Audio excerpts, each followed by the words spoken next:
Nagipanguyohan ni Dr. Benzelita Quintana, City Health Officer ug ang team leader na si Ms. Catherine P.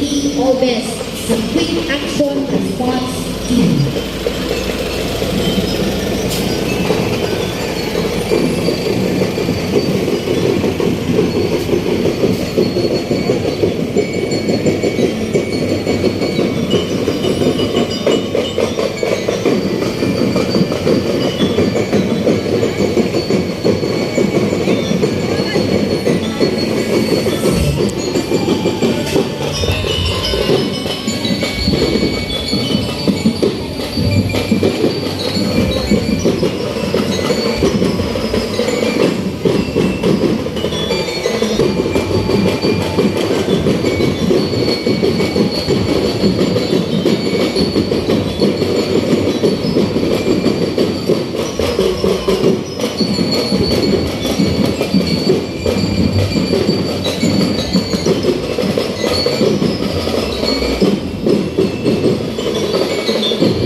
Nagsunod ang Barangay Malibayo, ang punong Barangay Arnold Limuel B.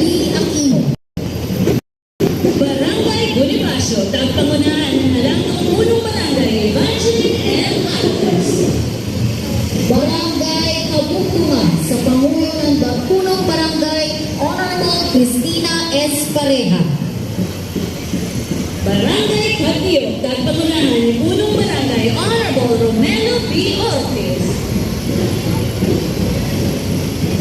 Barangay Cananipa, natagpanguyuhan ng Barangay Captain Honorable Joel A. Cambalo. Barangay Kapalayan, tagpangunahan ni punong Barangay Honorable Alicia C. Ozaki. Barangay Danau, sa panguyo ng punong Barangay Honorable Alex G. Palen. Barangay Dayasan, tagpangunahan ni Honorable Rimuel F. Luna Sr.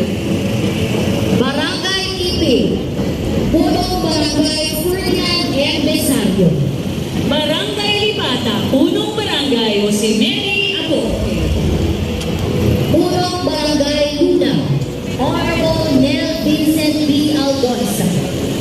Barangay Mabini, punong Barangay Ranier B. Rivas. Barangay Mabwa, punong Barangay Greg C. Gorgo. Barangay Mabawa, tagpangunahan ni punong Barangay Josepito C. Pang-Ang.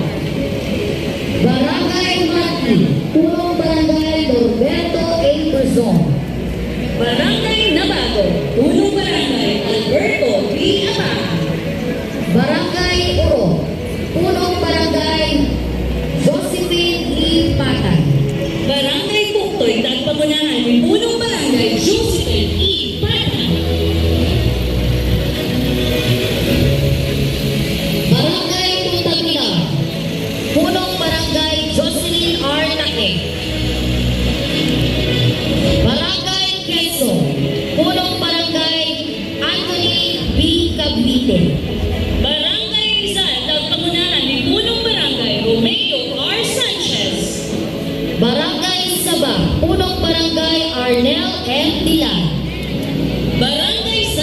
Isidro, tagpamunahan ni Punong Barangay Rosie R. Masigan. Barangay San Juan, Punong Barangay Solindito S. Montero. Barangay San Roque, Punong Barangay Tito B. Libres. Barangay Serna, Punong Barangay Florenillo B. Ravelo. Barangay Silo, Punong Barangay Rodrigo G. Ansor Jr. Barangay Sukayna, Punong Barangay Alejandro C. Pantilo Sr. Barangay Taft, Punong Barangay On Mario I. Hesta. Barangay Tugbungo, Punong Barangay Alentino M. Kiluba. Barangay Trinidad, Punong Barangay Jovelyn G. Picho. Barangay Washington, Punong Barangay Christopher Boyan Bonito.